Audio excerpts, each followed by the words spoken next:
Madam madam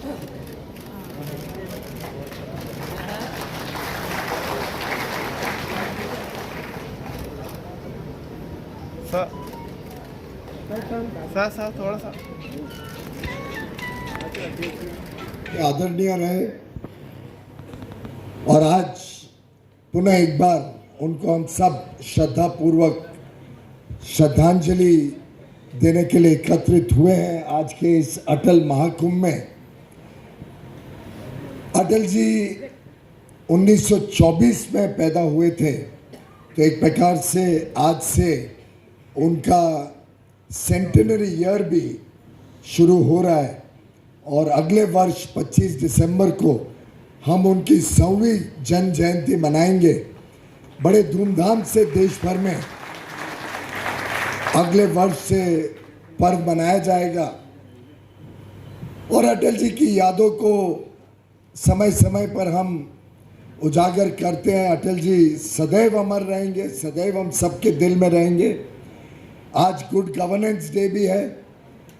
माननीय नरेंद्र मोदी जी ने आज के दिन को गुड गवर्नेंस डे घोषित इससे किया था कि जिस मूल्यों के लिए, जिसका जिक्र अभी अभी अमरजीत जी भी कर रहे थे, जिन मूल्यों के लिए माननीय अटल जी ने अपना पूरा जीवन समर्पित किया, जिस प्रकार से उन्होंने एक बेदाग राजनीतिक जीवन लगभग 60 वर्षों का इस देश में सेवा करते हुए गुजारा, जिस प्रकार से भारतीय जनता पार्टी को एक छोटी सी पार्टी से लेके बड़ी ऊंचाइयों तक और केंद्र में सरकार बनाने तक अपना जीवन खपाया, मैं समझता हूँ हम सब के लिए प्रेरणा भी रहे हैं और हम सबको मार्ग भी दिखाया कि हमने कैसे शुचिता से राजनीतिक जीवन बिताना है। आज भारत रत्न मदन मोहन मालवीय जी का भी जन्म दिवस है। मैं उनको भी अपनी श्रद्धांजलि अर्पित करता हूं। अटल जी मेरे व्यक्तिगत बहुत निकट रहे, हमारे परिवार के निकट रहे और मैंने बहुत कुछ उनसे सीखा। बहुत विपरीत परिस्थितियों में उन्होंने राजनीतिक काम किया। मुझे अभी भी याद आता है कैसे दिन भर और लेट रात तक लंबे लंबे दूर दराके के इलाकों में मीटिंगों के लिए उनको फिएट या एम्बेसडर कार में जाना पड़ता था। रात को 2, 3, 4 बजे कभी लौटते थे दूर दूर मीटिंग करके, लेकिन अगले दिन फिर एक बार उतना ही तैयार रहते थे पुनः पार्टी के काम को बढ़ाने के लिए।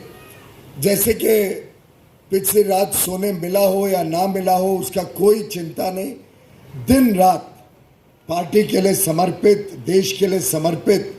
वास्तव में हम सबको बहुत प्रेरणा भी देते थे और बहुत शिक्षा भी देते थे देशभक्ति में, देश के लिए क्या ज़रूरतें हैं, देश के लिए किस प्रकार से सोचना चाहिए।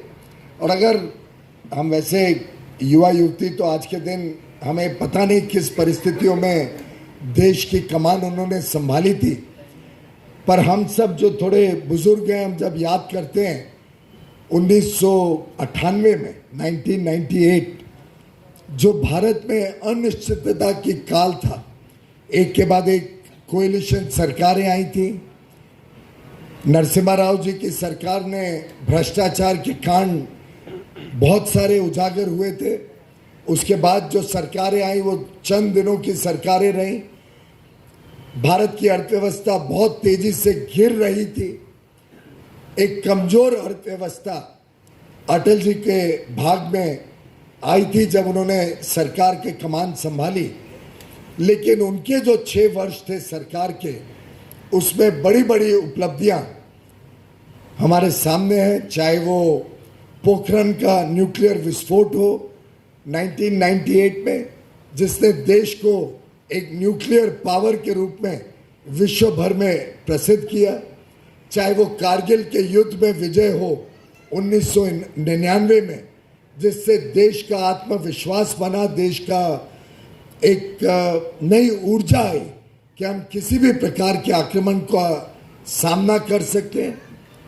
और अर्थव्यवस्था के क्षेत्र में जो तेज गति से विकास हुआ उनके समय में, चाहे वो जीडीपी के मापदंड देखें तो मुझे लगता है 1998 में 4.4 के प्रति जीडीपी की ग्रोथ उन्होंने विरासत में ली थी।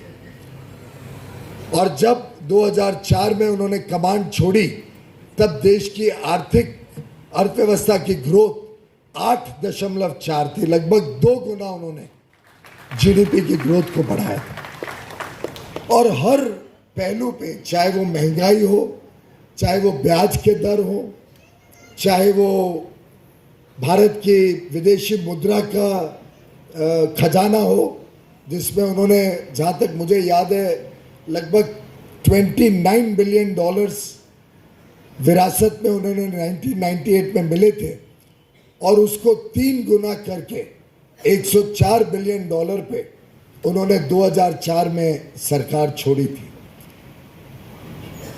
उनके समय के विकास के कार्य हम सब याद करें तो गोल्डन क्वाड्रिलैटरल उस समय में बना था। देश भर में एक बड़ा जाल बिछाया गया था इंफ्रास्ट्रक्चर का, और अलग अलग पहलू से उन्होंने देश का सामर्थ्य सामने उजागर किया था।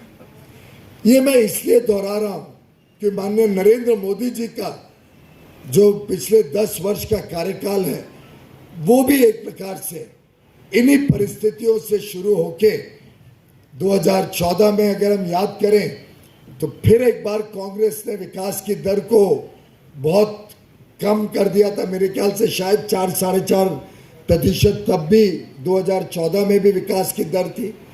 महंगाई चरम सीमा पे थी, डबल डिजिट महंगाई 2012-13 की, 14 की हम सबको याद है।